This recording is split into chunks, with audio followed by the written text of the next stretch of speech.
Okay, so here we are. So welcome, and let's begin. Okay, so as I said, who is this chap? Chap is the English word, British word for guy. Okay. So, and I've been teaching yoga for donkey's years, as they say here, which means I don't know, long time, donkey's years.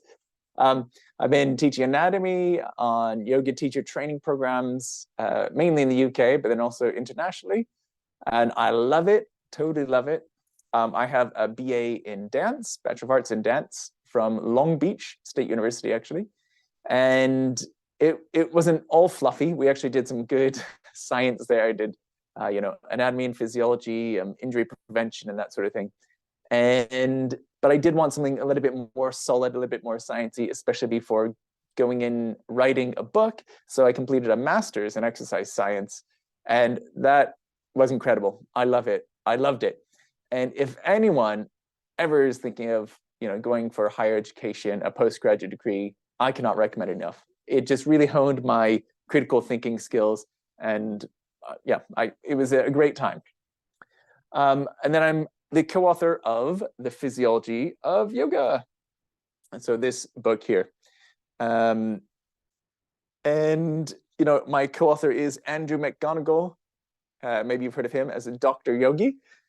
We wrote this book during lockdown, and in it we go into all the systems of the body and how yoga affects those systems, okay? Based on the latest scientific research. And this is how our book is different to a lot of other books. You can see here, we have pages and pages of scientific references. So rather than just making a claim like yoga decreases blood pressure, okay, we actually back that up. We look at the science. What does it say? Does yoga actually decrease blood pressure, right? Is it as effective as blood pressure medication? Okay, and what we're going to be doing today is looking at these three claims and then looking at what the science says behind them. Okay, so can I just quickly check that you can see me on camera? Can you just put that in the chat if you can see me? Is my video okay? Yeah, yes, or eyes, as Troy says. Okay, great. Okay, brilliant. Okay, you can see me. That's good to know. I can't see myself on the camera, on the phone, which is a good thing because then I get weirded out. Okay, brilliant. So let's move on. So this is the tagline for our book, navigate all the conflicting views and opinions about the impact of yoga. And I'm sure you've noticed how many conflicting opinions there are about yoga. Like, is headstand safe? Should you engage your glutes in a back bend or should you not?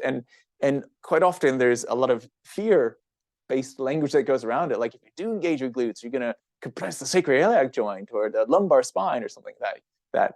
So our book attempts to go through systematically these claims and to dissect them and to look at what is being said and then also what is the truth behind it. And when I say truth, I mean based on the body of knowledge that we have available. And today, I invite you to practice aparigraha from the Yoga Sutras, which is non-attachment, okay? And I invite you to have that with your preconceived idea. So come in with an open mind, as the Yoga Sutras suggested. That's from chapter 2, verse 39. It says, this verse, when one's non-attachment or aparigraha is steady, there's a profound understanding of the how and why of existence. And I think that's beautiful. And I think science can show us that. It can help us understand the true nature of existence. And that's why I love science so much. It's not the only way of viewing the world. And I'm going to talk about later about poetic language and how that's really valuable too. But today we're looking at the science, okay? So here are the three claims that we will be covering today. Number 1, twists detox the liver. Number 2, Shoulderstand stimulates the thyroid gland. And 3, yin yoga targets the fascia. Can I just get a little emoji in the chat box telling me if you've heard of at least one of these claims, if you've heard them in a class or somewhere else? So have you heard that twist detoxify the liver? Susan says, yup. Shoulderstand. All three Jerry's heard of. Yep. Perry. Okay, cool. And so the title of this webinar is 3 myths. However, what we're going to find is maybe they aren't all total myths, okay? Maybe there's a little bit of truth, but maybe not in the way that we're thinking. So let's jump into it. Just to say also, this is a little sample of our Physiology of Yoga 8-week course that Andrew and I run. At the end, as Lizzie said, I'll be giving you an offer if you'd like to take it up today. But also, I really want to just impart some really good information to you. So even if you just leave this webinar and never hear from me again, no problem at all. I'm happy to have imparted this knowledge to you. So here are the learning objectives for today. By the end of today's session, you'll be able to describe how the liver neutralizes toxins, whether science supports the use of detox diets, the consequences of systemic inflammation and whether yoga can help, the physiologic processes that the thyroid hormones affect. So this is going on to our next claim. The chemical pathway for the release of thyroid hormones, whether yoga has an effect on thyroid hormones, and then you'll be able to hopefully define fascia. That's our last claim, right? How foam rolling works to reduce pain. I'm not sure why it says neural drive. Can you just ignore that? That's a typo there. And then you'll also be able to understand or describe what mechanism underlies increase in flexibility. And because of time, I actually have taken that one out. So we're not going to cover that one unless time allows. Okay, we'll see about that one. And then, as I mentioned, there will be a bonus at the end if you'd like to join. Okay, so our first claim, and these, that image comes from our book. All throughout the book, within each chapter, we have at least one myth or fact where we put out a claim made in the yoga community, and then we look at the science behind it. Okay, so just a bit of background on this, in case you haven't heard of it, but I think most of you have. Iyengar, BKS Iyengar, famously said that twists squeeze and soak the body. And this is from Yoga Journal. So the idea is that when you twist, you create a ringing action, removing stale blood and allowing a freshly oxygenated supply to flow in. Okay. And you'll notice on the slides that there are references right at the bottom there. So that's the reference to that article that I'm referring to. And then also when I refer to claims or when I refer to science-based facts, then you'll find the reference to the article below. And that's a nice image of the liver there. I know it looks weird, but it's a beautiful organ doing an amazing job of what it's doing. Okay, so let's look in a little bit more detail about the liver. So to look at these claims, we need to know a little bit about the anatomy and physiology of each of these systems or organs, okay? So your liver is found relatively high up, just below your diaphragm. So yeah, you can see my cursor there, I think. So here is the diaphragm. It's been taken out, but it covers basically like an umbrella almost your liver, okay? So your liver attaches at least in one part to the diaphragm. It's directly below it. And then of course we've got the stomach there. And then of course these are all really important in digestion. The liver is the second largest organ. And can you think to yourself what the largest organ is in the body? And if you want to put it in the chat, feel free. The largest organ in the body. Skin. Yes, Jerry, exactly, good. Some of you have done anatomy and physiology before, I can tell. Exactly, skin. Yeah, and even a single bone is an organ. Isn't that interesting? One single bone is an organ, and it's interacting with its environment. It's part of a larger system. So the liver is an organ. It's just below the diaphragm, and it is called an accessory digestive gland, important to metabolism or energy production. There are more than 500 different functions of the liver, more than 500, including synthesizing proteins, so basically building proteins from amino acids, producing biochemicals for digestion, like bile, regulating glycogen storage from glucose to assist blood glucose levels. So it's a bit like, if you look at this barn here, the liver is a bit like the silo where, I don't know, hay or grains are kept. So our liver is a bit like that. It will store glucose, which is basically a type of sugar.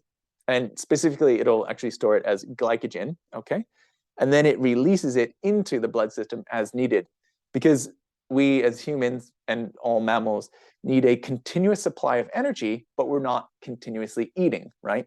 So we need to store some energy and then release it out. And we think of sugar as a bad thing, and you shouldn't have a diet which is too high in sugar, refined sugar. But sugar or glucose is the common ingredient used in the body to then power the cells, okay, basically, when it transmits into another chemical. And then the most famous liver function, you know what it is, which is what we're going to cover now, of course, detoxification, okay? Now, this is how your liver actually detoxes you. So toxins, which are poisonous substances made by living organisms that can be ingested, such as alcohol, drugs, etc., or produced within the body itself, like lactate, which is what lactic acid turns into, and that's actually a toxin for your body. So your liver is going to help process that and neutralize it. And then the amazing thing about our body is we will use whatever compounds we can. So with that lactate, that form of lactic acid, we'll actually then reuse parts of it for energy. The carbohydrates that we can pull out of it, the glucose, we'll use that for future energy. Our body's incredible when you start to learn about it.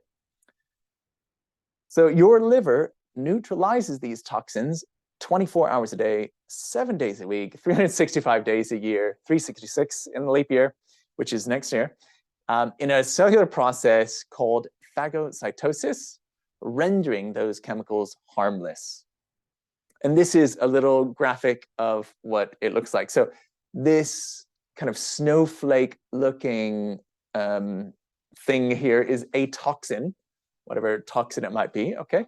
And these phagocytes, these cells, basically envelop that toxin. And then these other little helper cells come in and break it down, or helper chemicals. They break it down into harmless parts, basic amino acids or carbohydrates or whatever. And then it shoots them out, basically gets rid of them. And then they might go, obviously into our waste system to get rid of, to go down to the sewer, or we might use whatever we can reuse, okay? So that is happening all the time. And you might think this sounds similar to the immune system because this is also what the immune system does, okay? So here's another little graphic of your liver. So basically toxins, which are fat soluble, and these will include, like this list says, microorganisms, insecticides, pesticides, drugs, etc. They will enter the liver through the bloodstream. They will be transduced or changed into another form, and then waste products will be eliminated through your stool, your urine, or reused by the body. Pretty cool, right? Now, there are other poisons that our liver is not so good at detoxifying, okay? So some chemicals cannot be easily removed through our detoxification processes, including persistent organic pollutants from pesticides and heavy metals from industry, okay? So these are known to accumulate the body and take many years to be removed. And they're linked to various chronic diseases, including asthma, cancer, autism, and ADHD. So yeah, these persistent organic pollutants and other poisons can be harmful. And the advice is basically to try to reduce them as much as possible, So, being aware of your food choices and trying to use less processed foods, for example, buying organic, of course, so that, there are fewer pesticides on the food, and then being sure to wash your food and that sort of thing. And then working, to reduce the use of toxic chemicals in our environment as much as possible. Okay, so that was just a little side note. And here's another little side note while we're talking about detox, because it's very relevant, okay? Because you've all heard of detox diets. And let's look at whether they work, okay? Here's two books here. One says, Super Cleanse, detox your body for long-lasting health and beauty, okay? So no question, it says that definitely strongly suggests that you can eat certain things to cleanse your body. And then this one, the detox juice recipes, okay? I'm sure you've heard of all these things before. The most current review on the effectiveness of detox diets found, and you can see in the references from 2015, but this is still the most current systematic review. Here's what they found. No randomized controlled trials have been conducted to assess the effectiveness of commercial detox diets in humans, which is shocking. No RCTs, randomized controlled trials, have been conducted, right? What little evidence that exists for detox diets has major methodological flaws. So for example, they may not have randomized their participants, or they didn't have a control group or that sort of thing. And in our course, we talk about what constitutes good evidence in science. You know, how do you create a good study? We talk about the hierarchy of evidence, with randomized controlled trials being at the top, just below a systematic review, which evaluates all evidence below it. Okay, so here's a direct quote from this paper. Despite a booming detox industry and product packaging that makes bold claims, very little evidence exists to support the use of detox diets. This deserves attention so that consumers can be informed of the potential benefits and risks of detox programs. But I remember just being really quite shocked that there hadn't been better scientific trials on the use of detox diets. So pretty much all detox diet claims are unsubstantiated. They are not backed by evidence. At the same time, okay, to throw this into the works, quote unquote detox diets probably have fewer what? Detox diets probably have fewer toxins is the answer. Side effects? I don't know. A detox diet could have strong side effects for some people. Maybe, you know, bloating or diarrhea, or, you know, because our digestion can change so much. Processed foods, exactly. So nearly all detox diets are going to focus on whole foods, on, you know, not having ultra processed foods, which are known to, which are carcinogenic. Certain compounds, like in sausages and ham, like the nitrites, are known carcinogens. They're known to cause cancer. So I'm sure in a detox diet, you're not going to be having those things. So detox diets don't detoxify your body because your liver is doing it, but you're basically improving the stuff that you put into it, right? All right. So what about yoga? Because this is all about yoga, right? So here are three claims you can see. I mean, it seems quite standard. There's not even a question about whether yoga can detox you based on these, right? But in reality, there's no research, to our knowledge, mine and Andrew's, that yoga improves the body's natural detoxification system. Okay? Our body is already doing a great job of detoxing. If not, you would know.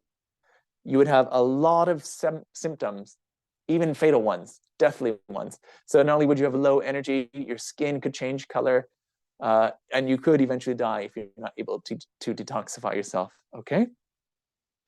However, and here's the big but, and if you're thinking, oh, well, that's a bit disappointing, just wait. This is the good news, okay? However, exercise, including yoga, helps in another extraordinary way.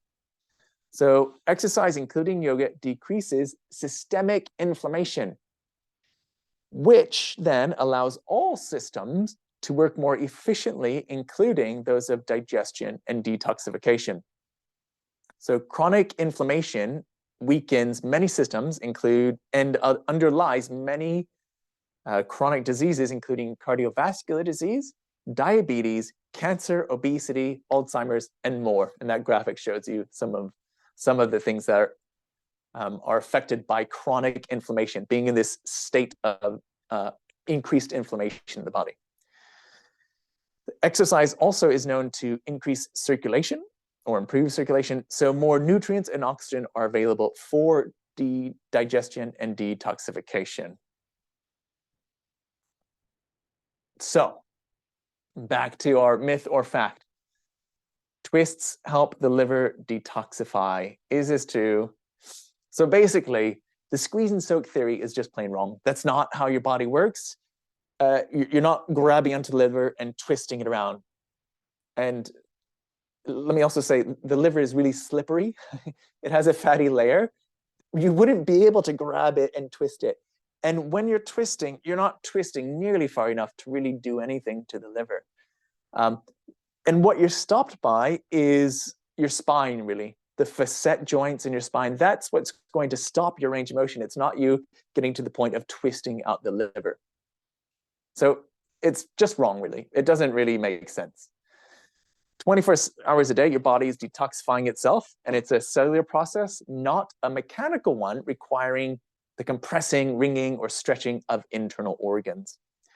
Whereas digestion is more of a mechanical process. So you might find after your yoga practice, you go to the toilet more readily, okay?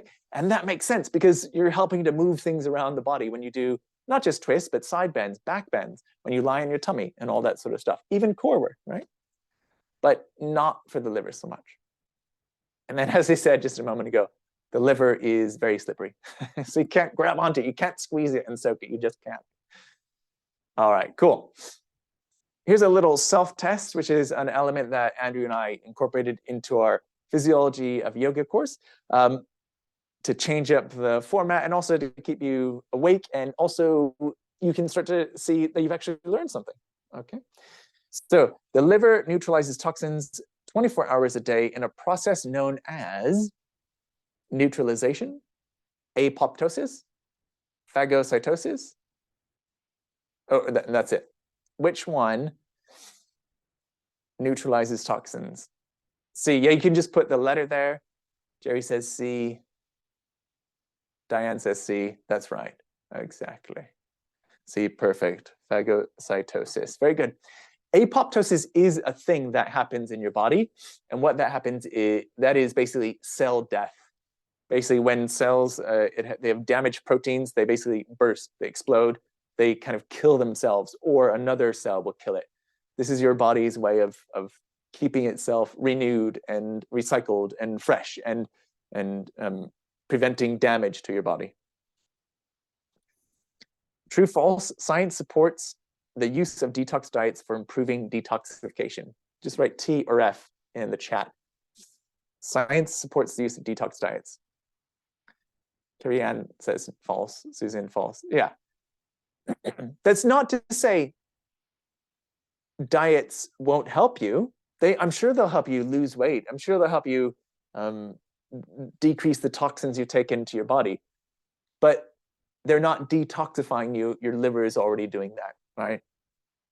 And also, it seems like this is good news because it doesn't have to be the specific orange juice cleanse or green juice cleanse, right? It can be basically any diet which works for your individual digestion, makes you feel good, and is low in those poisonous compounds that we talked about, right? So it's good news. We don't have to be limited to just one diet. Just as general exercise does, yoga may improve the many bodily processes, including digestion and detoxification, by reducing systemic blank and improving blank. Yes, all right. Lynette, you're on. Well, this is a fill in the blank one. So Diane writes inflammation, digestion. Okay. Okay, cool. Perfect. Yeah, you're writing by reducing systemic inflammation is the answer. And improving, you could say digestion, or you could say circulation was what I wrote on the slides. Okay, either one. Perfect. Nice. And then what are 3 chronic diseases underlied by systemic inflammation? I gave you quite a few, and then there was that graphic. So what that means is before someone gets this disease, they basically have a period of increased systemic inflammation. Arthritis, cardiovascular disease. Yes, yeah, exactly. And arthritis too, yeah. I don't think I mentioned that, but that's absolutely right. Particularly osteoarthritis, yeah. Certain types of cancer and autism, ADHD. It's amazing how many are affected by systemic inflammation, okay? Very good. On to our second of 3 claims. And this is that Shoulderstand stimulates the thyroid gland. And quite a few of you said, yeah, I've heard of this one. Here's an example, right? So here is something I pulled from the web about the benefits of Shoulderstand or Sarvangasana. So it helps in insomnia, relieves cold, improves digestion, and that cures thyroid, which is interesting because it doesn't even say cures thyroid diseases, but it just cures the thyroid, which is just a structure. It's like saying cures bone. And then I think the last one is funny. Prevents hair fall. I think they mean hair loss, because when you're upside down, your hair is going to fall, right? I just find that a bit funny. And by the way, you know, when I pull up these things, I'm not. I've said stuff in the past that was totally wrong, you know, and I'm not interested in like calling people out and saying, oh, look how dumb they are. Like, we are all doing the best that we can with the information that we have. And when we know better, we do better, right? So I'm not interested in shaming people. And so I don't include any names or anything for where I got this information, except for that yoga journal reference, you know, because that was written. But it's just about, you know, basically showing where these claims are present. Okay. Yeah, Lynette, hypo or hyper, and we're going to look into that. Okay, first of all, what is the thyroid gland? Where is it? So let's look at the anatomy and then the physiology. The anatomy is what? Where is it? Okay. The physiology is how does it work? So basically, the thyroid gland is here in your throat, right? And it's basically carried by that throat cartilage, your thyroid gland there, the Adam's apple. Okay. It is one of the many glands of the endocrine system. And all glands release hormones which float around in the blood and affect various physiologic functions. Okay. The thyroid gland releases 3 hormones specifically. So these are, as you can see from the image, T3. There's not T1 or T2. That's just, I don't know, the name of the chemical structure. T3, T4, and calcitonin. Okay. And there's a feedback loop with the pituitary gland and the hypothalamus. We're going to look at that in a moment, so just don't worry about that for now. But these thyroid glands affect, check out how many processes they affect. Digestion, fat availability for energy, rate and strength of heartbeat, breathing rate, core temperature, normal sexual function, sleep and thought patterns. Oh, sorry, I think that should be sleep, and then next line, thought patterns, pardon me, growth rate, particularly, you know, in children, and more. But someone with hyperthyroidism as an adult, they can basically keep growing, and then they can get really tall, and they get really large features in their face and that sort of thing. So because the thyroid hormones affect so many different functions, it can actually be really hard to diagnose it, because someone might come in and say, I just feel really tired, I feel cold all the time, and I have no libido. It's like, oh, what is it? You know, maybe you're stressed. I don't know. And then someone else might come in with saying, you know, I have bad digestion. I go to the, I don't have healthy bowels. My heart rate is very fast or very slow. So it can be tricky to diagnose thyroid conditions because the hormones affect so many different functions. Now, the thyroid first needs a signal from above. This is the HPT axis, is what it's known as. And your hypothalamus is in your brain. It's part of your central nervous system. And your central nervous system is monitoring levels of thyroid hormone in the body. Okay, and it can tell, oh, we're getting a dip in thyroid hormone. And then it will send a message, a chemical signal, which is actually a hormone itself, to the pituitary gland, which is zoomed in here putting my mouse right here, the pituitary gland, that is actually right next to the hypothalamus. So they're right next to each other. Okay, but first the hypothalamus detects the levels of thyroid hormones, and then it will send a chemical signal called TRH to the pituitary gland. The pituitary gland just then sends another signal. It doesn't think at all. It just sends that other signal. It receives, okay, I've got this. Now I send it off. It sends off THS, and I won't give you the names of those abbreviations because they're long names, like thyroxine releasing hormone, so don't worry about it. Now, the thyroid gland receives the THS, and it will then release those 3 high thyroid hormones that we looked at, okay? So you need that signal from above for the next cascade of things to happen. Without it, the thyroid won't release any hormones. So going back to our claim, if we could, quote unquote, stimulate the thyroid, and I'm not even sure what stimulate means. What, are we talking about increasing THS to the thyroid? It's not clear from that claim what stimulate means. Or increasing blood flow to it. It's already got lots of blood flow to it, okay? Lots of blood flow. So if we could, quote, stimulate the thyroid gland, shouldn't that depend on healthy versus underactive versus overactive thyroids, which are known as hyper or hypothyroidism, or just normothyroid, right? So let's say Shoulderstand did increase your thyroid hormones. If you already have hyperthyroidism, then you probably shouldn't do that, right? But there's no specificity to the claim. It just says Shoulderstand thyroid good, right? Okay, so let's look at the science, okay? And there have been some, actually, I think I say there's not been good research. Wait, let me see. Okay, quality research is severely lacking in regards to yoga and thyroid conditions, okay? A couple, so only like 2 studies, right, have found yoga might help improve quality of life and participants' perception of health, but not significantly change hormone levels. And quite often that happens with exercise or other interventions where, okay, we might not change the thing that we're trying to work on, like say depression or something. That's not a good example because exercise does help depression. It might not say improve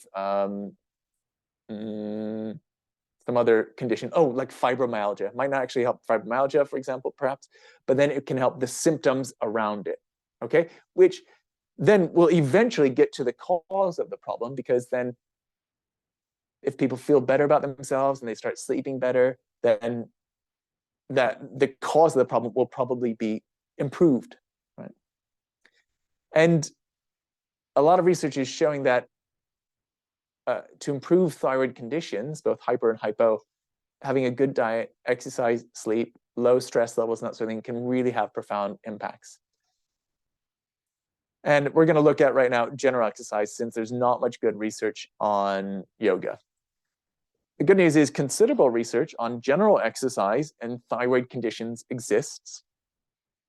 Multiple studies have found that aerobic exercise improves T3 and T4 in people with hypo, so reduced thyroid glands, reduced thyroid hormones.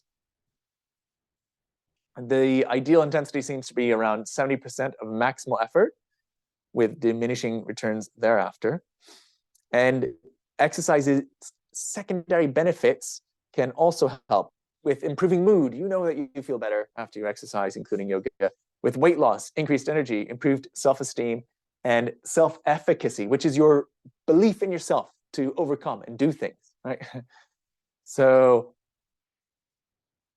though we don't have great research on yoga specifically, we do have good research on exercise in general. And, no, we're not getting our heart rate to 70% of maximal effort in a yoga class, at least not throughout the whole class. But I think it's pretty safe to say that a lot of the benefits of general exercise can also be found in yoga. Just in case you're interested in learning more, here's a good book that you would want to check out. A Mind of Your Own by Kelly Brogan, who had a thyroid condition. And she didn't want to go the medical route. She didn't want to get surgery. She's a doctor herself, MD.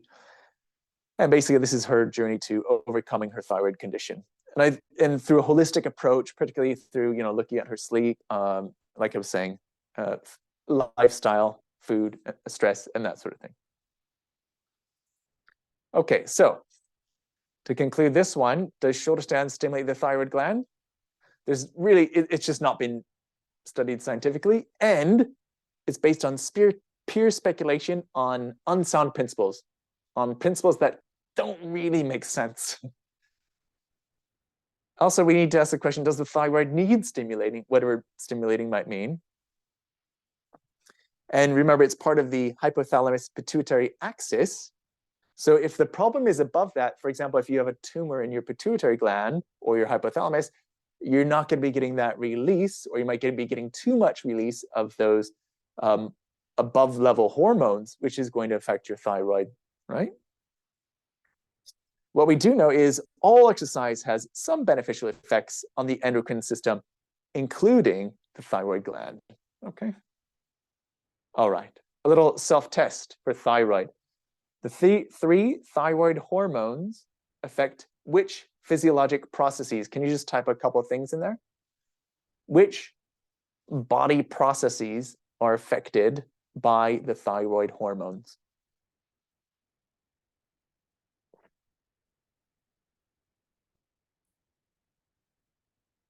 Breath, yeah, exactly. So your breathing rate, digestion, Simone, yeah, exactly. Core temperature, Alicia, that's right. Teresa, heart rate, yeah. Lynette, heart rate, same, yeah, exactly. That's right, Karen. Digestion, growth rate, sleep, fat availability, normal sexual function, yeah, all those things. Great. Good. See, you were listening. Even thought processes, your mood. Yeah, exactly. So, oh, that's sorry, that's meant to be a multiple choice. I made it harder by being fill in the blank. So the answer is, of course, all of the above: digestion, heart rate, sleep, and more. Okay, to release its hormones, the thyroid must first receive a chemical signal from the blank, which must first receive a chemical signal from the blank. The thyroid must first receive a signal from the, yeah, just the other way around, Julie. So first the pituitary, which has to receive a signal from the hypothalamus, exactly. And Sunita, you wrote brain, yeah, the hypothalamus is part of the brain, yeah, exactly. Brilliant. See, this is sinking in, guys. Sorry, I shouldn't say guys, I'm trying to improve my inclusive language, friends. That's much better. True, false. According to research, exercise appears to have no effect on thyroid hormones. True or false? Exercise has no effect. Carrie Ann says false. Jennifer, false. Lynette, false. Yeah, that's not true. No, it's not that it had no effect. Yeah, brilliant. Well done. See? Okay, and our last one today, we're going to look at yin yoga and how it targets the fascia. Okay, does yin yoga target the fascia? And I'm sure you've heard this claim. And yin yoga has been made quite popular by Bernie Clark. We've got the book here, The Complete Guide to Yin Yoga by Bernie Clark. And Bernie Clark is, I would like to say, a friend of ours. We've spoken to him a few times. He actually wrote a quote for our book, a testimonial for our book here. So Bernie Clark there, saying, yes, good book. And I totally respect Bernie Clark. And I love the work he's putting out into the world, particularly with Your Body, Your Yoga. Okay. And so Bernie and I might disagree on a few points. And that's great. A good debate, a good intelligent debate should have a variety of perspectives.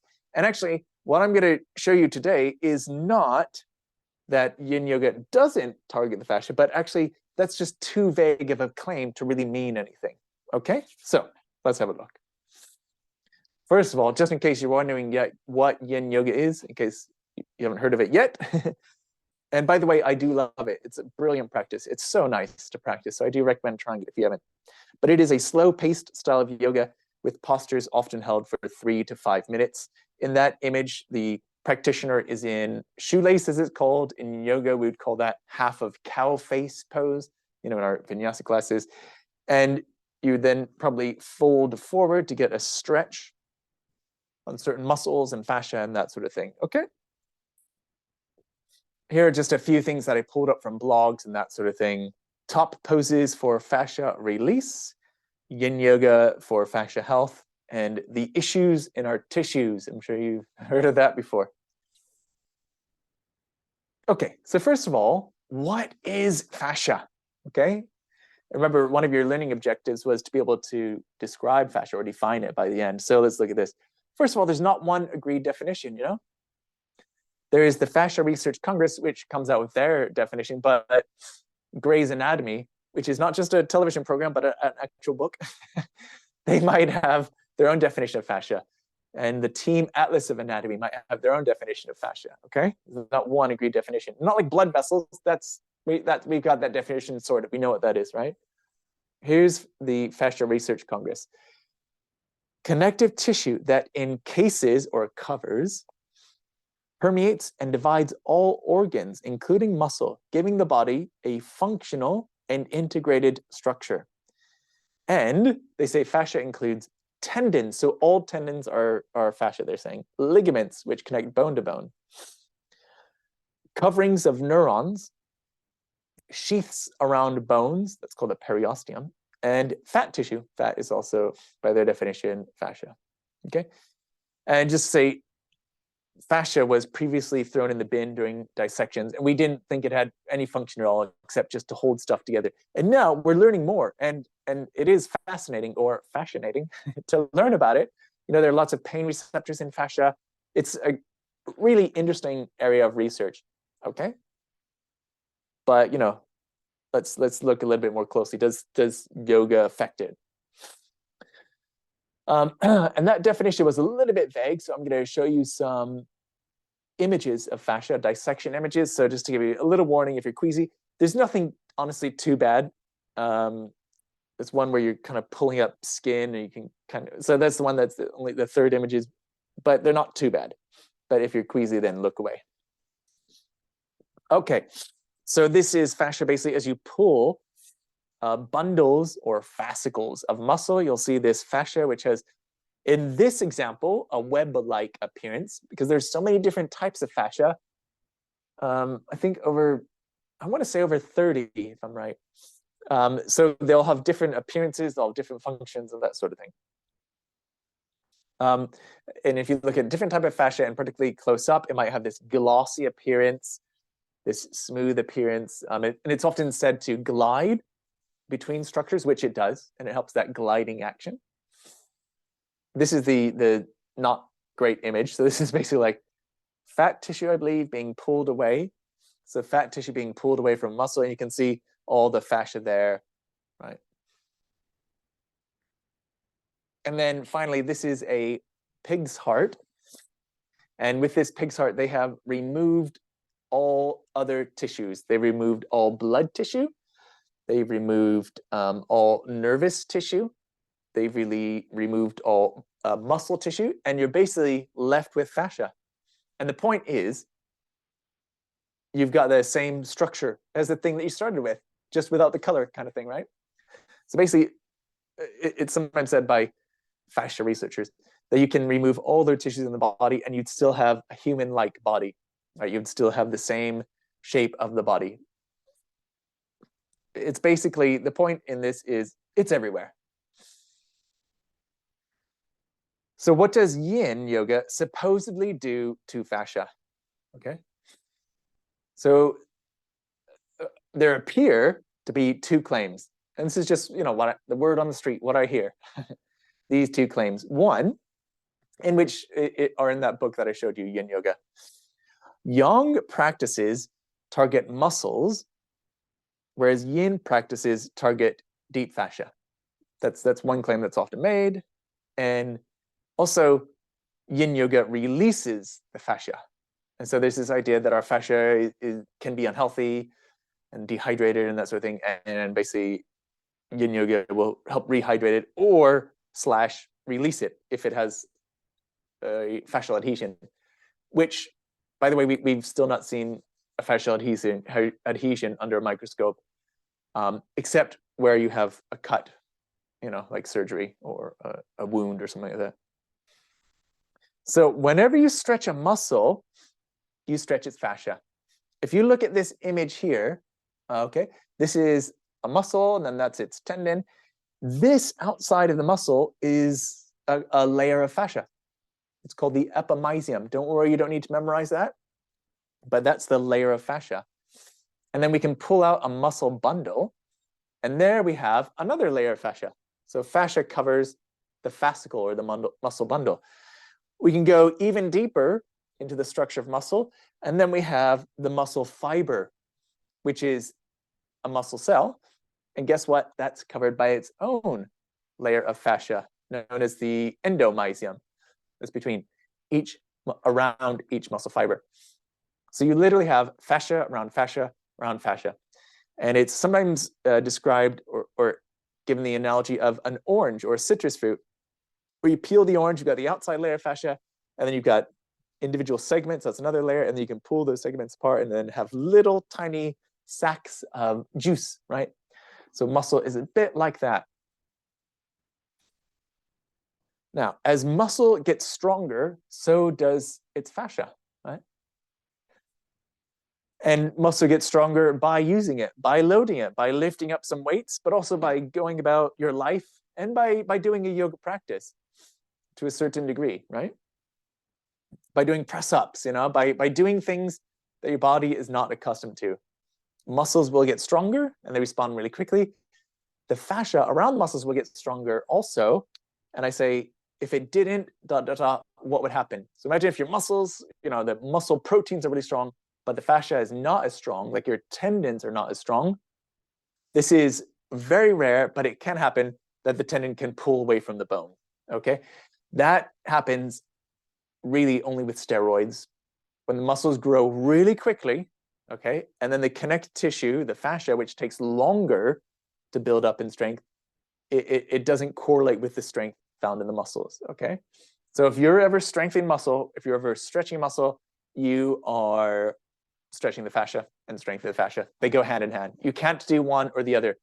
Regardless if you're in yoga, yin yoga, vinyasa yoga, ashtanga yoga, or just doing a stretch class, So the outcome measure of the quote unquote target is not clear. This idea that yin yoga targets the fascia, well, what is the outcome measure you're looking at? Are you looking at how fascia gets stronger? Is that what you're looking at? Or are you looking at how fascia gets more flexible, right? So even that saying yin yoga targets the fascia, it's not specific enough to really make much sense, okay? And let me get through this, and then I'd love to hear your thoughts on it, okay? And totally fine if you don't agree with everything, okay? But I'm not even really sharing my opinion, though I'm just sharing my interpretation of the science.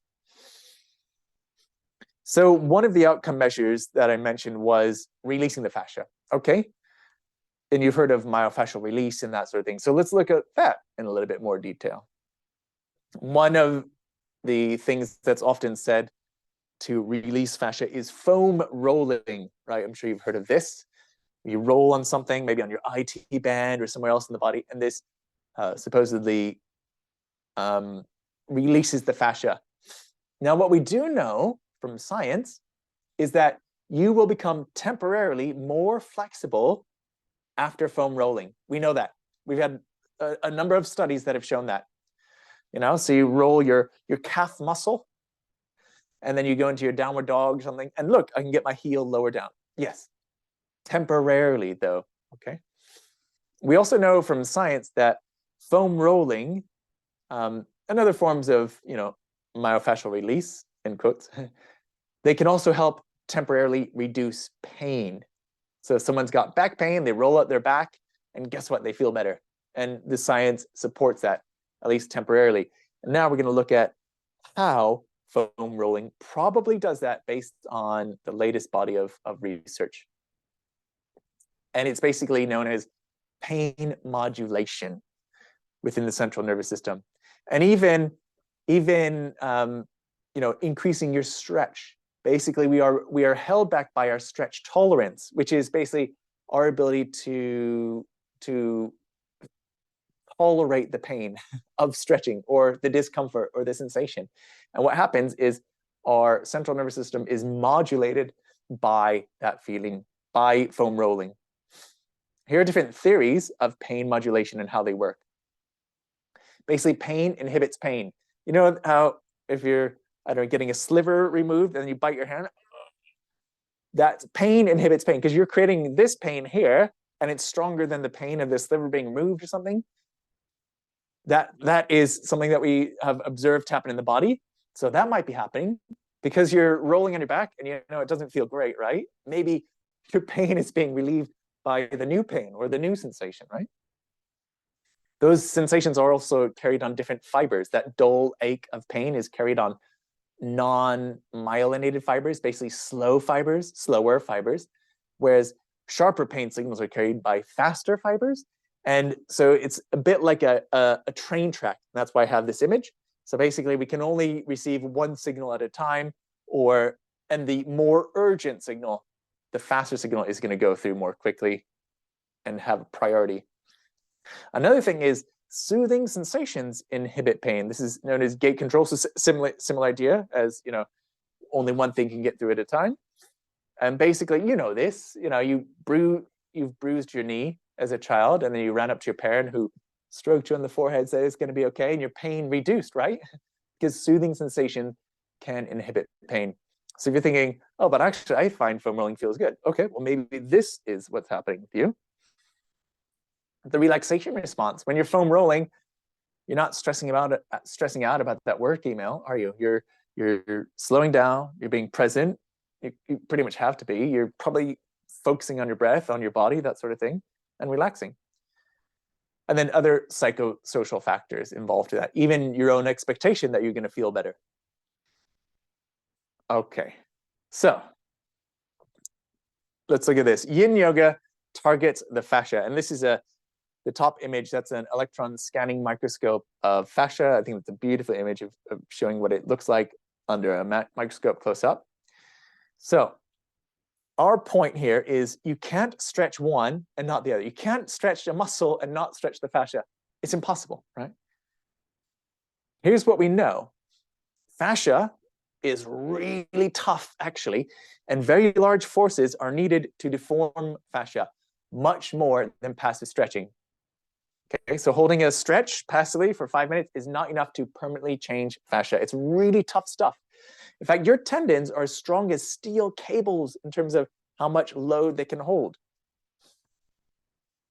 We also know tendons and ligaments adapt at about 70% of your 1 rep max. So we know fascia can get stronger, but you need to have it at a pretty substantial load.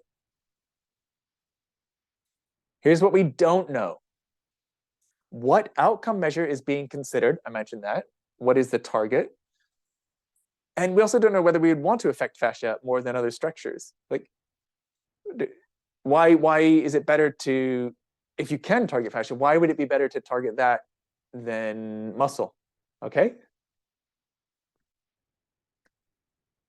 At the same time, there's nothing wrong with poetic language, and maybe thinking about your fascia is a safe way to connect with your body, right?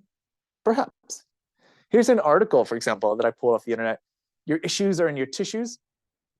It says your issues are in your tissues. This is a scientific fact with no references to the science behind it. And I'll tell you why that's not a scientific fact. And then it goes on to talk about trauma, anxiety, depression, eating disorders, and how to overcome those by connecting to your body, heart, and soul. Body, heart, and mind. And it's a really good article, actually. And it says some really good information about connecting with your body, non-judgment about your body. And so you know, maybe think about fascia in this way might help someone reconnect with their body in a certain way. So maybe it's not scientifically accurate, but maybe there's some benefit to that poetic language. Okay. Some other great resources on fascia, if you're curious. This is from painscience.com, an amazing resource by Paul Ingraham. You can just Google it, does fascia matter, pain science? You'll find this article, and it goes into a detailed analysis of the clinical relevance of fascia science and fascia properties. And then just a couple of weeks ago, my friend Jenny Rawlings came out with a really good podcast episode. Does yin yoga target fascia? So her podcast is called Yoga Meets Movement Science. I totally recommend that. And that goes into similar information that I went into today. Okay, self-test fascia, and then we're pretty much finished. Define fascia. Question 1. What is it? It's a hard question, isn't it? But basically, you can say connective tissue that permeates the whole body, encases all organs, right? It's in everything, it covers everything, it permeates everything. Yeah. It is a connective tissue, Julie. Not all connective tissue is fascia, but all fascia is connective tissue. True or false, a 5-minute stretch is an adequate amount of force to permanently deform fascia. T or F? False, yeah. And I think someone wrote, what about 10 minutes? No, still not. That's not. Your fascia would start to what's called creep on the stress strain curve. It would start to increase flexibility. But as soon as you stop that stretch, you're going to go back to your normal flexibility. Okay, more information on that is Jules Mitchell with Yoga Biomechanics. She goes into the stress strain curve of fascia and that sort of thing. Foam rolling, also known as myofascial release, probably works to reduce pain via breaking down myofascial adhesions by modulating pain at the central nervous system, neural drive, or pain circumduction. Can you write which one of those? Why does myofascial release work for reducing pain? B, exactly. Modulating pain at the central nervous system. Okay. Pain circumduction is a made-up name. That's not a real thing, just, As I said, we don't know. We haven't seen these myofascial adhesions, which, massage therapists often talk about. Neural drive is the signal going to muscles to contract. True, false? Last one. As muscle gets stronger, so does its intramuscular fascia. As muscle gets stronger, so does its intramuscular fascia. True. Yeah. Yeah, exactly. Exactly. You can't strengthen one without the other. You can't stretch one without the other. Brilliant. All right, that concludes it. I'm just going to briefly talk about our Physiology of Yoga course. And so if you enjoy this webinar, I think you would definitely love our Physiology of Yoga 8-week course with myself and Andrew McGonigal. I'll just give you a very brief information and then that bonus, okay? It runs from January 11th to February 29th. Yes, there is a February 29th this year. And it's in the evenings here in the UK, or 2 p.m. East Coast, 11 a.m. West Coast, or you can watch recordings. And just like our book, you can learn the latest science on how yoga affects every system in the body. We learn whether yoga can help many medical conditions like osteoporosis and fibromyalgia. And you basically gain the knowledge that your yoga teacher training didn't share because they didn't have time to go through all this stuff, right? And maybe they didn't read scientific articles. Alexandra Bourne said, this is a course that every yoga teacher should attend. The teachers are so knowledgeable. Thank you. Their love for yoga shows. And at the same time, they're both very humble. Amazing yoking of science and yoga. Bravo. And Laura Louise said, anatomy is difficult for me, but I found it very accessible. Okay, I won't read the whole thing. And then the bonus for today, that 30-minute one-to-one session with me. I'd love to meet you. If you basically sign up today or tomorrow, we can talk about your goals as a teacher, running a yoga business, or how to work with a specific client, anything about anatomy and physiology. I've been teaching for ages. I've helped my partner who got made redundant, she got laid off, to go from working in HR to being a very successful yoga teacher, selling out yoga retreats. I've mentored quite a few other teachers. So I'd be very happy to help you out there, okay? And then just what's the investment? So basically our 8-week course is 180 pounds, which is about $225. And then the free one-to-one session with me, which is normally about 50 pounds, and to be used within 6 months, the mentoring session, okay? And then if you do want to go for it, then book the course on my website, matthewhui.com. You'll see a link on top. And we'll share the link also. And then forward your confirmation to me, matt@matthewhui.com. You can find my email everywhere on the internet, like on Google Maps and all over my website and everything, okay? And then that's it. Thank you. Feel free to email me with any questions, particularly about our course, okay? And Lizzie, there you go. Thank you very much for putting Thank you. my website there. Thanks, Yeah. everyone. I'm going to stop my share and then pass it over to Lizzie. Amazing. Thank you, Matthew. What an amazing webinar. The chat was blowing up. I love to see it. Alrighty. So, like we said before, the recording will be sent out to you tomorrow. Definitely check out Matthew's online course. He might extend the offer if you watch it tomorrow. But we're really excited about this, and thank you all for joining. Alrighty, enjoy the rest of your day. Bye-bye. Thank you very much. So I didn't get to all the questions. Feel free to reach out on Instagram or send me an email, and I'll try to answer some of them, okay? Yeah, Matthew, I'll send those over to you too. And That's so great. you can Thank have you very a much. great list. Alrighty, bye everyone. Thanks, everyone.